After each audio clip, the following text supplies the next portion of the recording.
Olá, meus irmãos, eu sou o PH Pereira do canal Mergulhando nas Escrituras.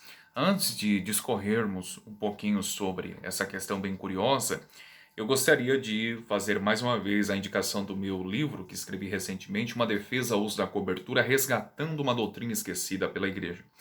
O link para a compra do mesmo estará aqui embaixo na descrição.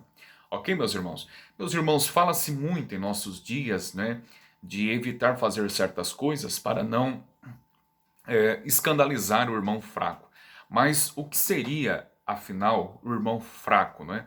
O irmão fraco não é aquela pessoa ou aquele irmão, se é que posso chamá-lo assim, né, de irmão, não é aquele irmão que, se me ver, por exemplo, entrando no cinema, ele vai se escandalizar. Não. Existe uma distinção do irmão fraco e do irmão fariseu, do irmão fraco e do irmão legalista, ok? O irmão fariseu, o irmão legalista, é aquele que se me ver, por exemplo, entrando no cinema, ou bebendo um vinho, ou usando barba, ele não vai se escandalizar. Por quê? Porque ele já tem um conceito, uma opinião formada, ele tem firmes convicções, e não é pelo fato de ele me ver usando barba, entrando no cinema ou bebendo vinho que ele vai se escandalizar. Ele é alguém que tem convicções firmes e, portanto, não vai se escandalizar. Ele está preso no seu mundinho de regrinhas moralistas, legalistas e farisaicas e, portanto, ele não vai se escandalizar. O irmão fraco não é um irmão velho de igreja. O irmão fraco, quando Paulo usa a expressão, refere-se a um conscrito na fé, a um neófito, a um novo convertido que está caminhando ou começando a caminhar, né, a sua trajetória cristã. E é nesse contexto que Paulo usa a expressão irmão fraco. Por exemplo, o irmão fraco, ele acabou se convertendo ao evangelho, conhecendo a graça de Deus, né, reconhecendo Cristo como seu salvador, e ele acabou de vir do mundo do alcoolismo, né?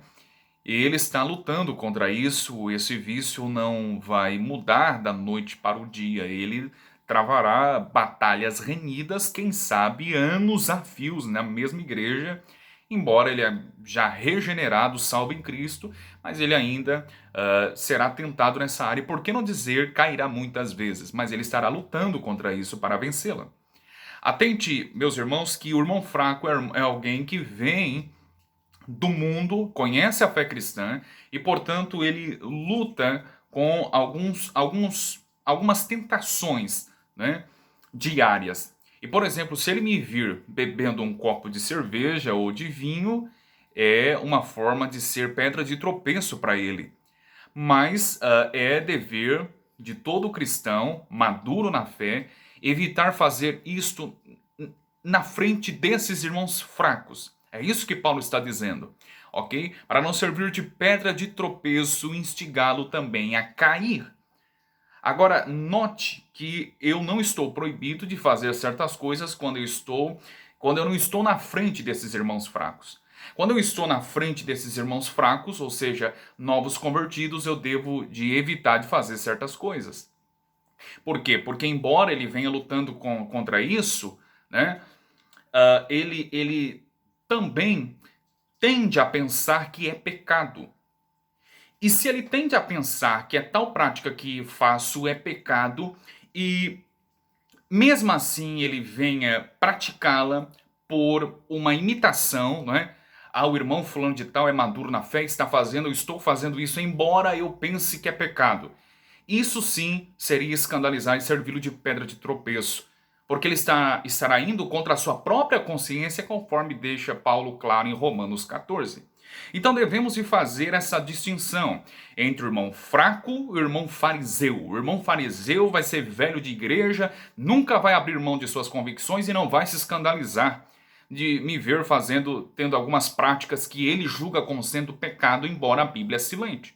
Ok? O irmão fraco é diferente do fariseu. O irmão fraco é um novo convertido e que, na consciência dele, pelo fato de ser fraca ainda, não ser bem fundamentada, julga como pecado e, por imitação, faz o mesmo e acaba pecando. Agora, nós como fortes, devemos também de ter uma atitude muito sábia. Devemos de encorajar, instruir o irmão fraco a se tornar forte.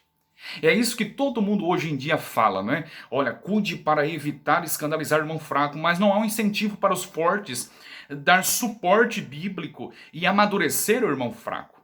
O irmão forte deve, meus irmãos, instigar o irmão fraco a se tornar forte também. Ele não deve viver para sempre em berço esplêndido, não é? De preguiça intelectual, de letargia espiritual e não conhecer a Bíblia com profundidade, saber fazer distinções do que é certo, o que é errado, o que é pecado e o que não é pecado. Então nós que somos fortes, venhamos a incentivar e instruir os fracos a se tornar fortes na fé. O apóstolo Paulo, semelhantemente, em 1 Coríntios 9, ele fala no verso de número 22, fiz-me como fraco para os fracos para ganhar os fracos. Fiz-me tudo para todos para por todos os meios chegar a salvar alguns. Esse texto tem sido citado de maneira errada. Geralmente se cita assim: olha, Paulo disse, fiz-me tolo para ganhar os tolos. Não é correta essa citação. Leia o texto, meu irmão, e cite a Bíblia de maneira correta. O texto em momento algum diz, fiz-me tolo para ganhar os tolos. Até porque a Bíblia está repleta de textos, especialmente em Provérbios, falando sobre o perigo da tolice. Paulo está dizendo, fiz-me fraco para ganhar os fracos. O que Paulo está querendo dizer com isso? Basta recorrermos ao contexto. No mesmo capítulo, nos versos de números 5 ao 14, o apóstolo Paulo fala sobre que o obreiro poderia se casar. Ele era livre, Paulo também, para se casar e escolher a mulher que bem queria, mas ele abriu mão do casamento para evitar trazer escândalos para os fracos. Nos versos seguintes, Paulo também fala que o obreiro é digno do seu salário, mas ele abriu mão do seu salário para também evitar falatórios. No capítulo anterior, o capítulo 8, o apóstolo Paulo fala sobre que o cristão ele é livre para comer todo tipo de carnes, mas ele também fala sobre a cautela de comermos certos alimentos na frente desses irmãos fracos. Paulo está dizendo com isso, não é? Que quando estava na frente do judeu, ele evitava comer certos tipos de carnes, como a carne de porco, por exemplo. Aos sábados, ele ia nas sinagogas junto com eles. Porém, quando estava com gentios, ele tinha mais liberdade que não tinha com judeus. Quando estava com gentios, ele comia todo tipo de carnes. Tinha certa liberdade que não tinha com judeus. E é nesse aspecto que Paulo diz, fiz-me fraco para ganhar os fracos.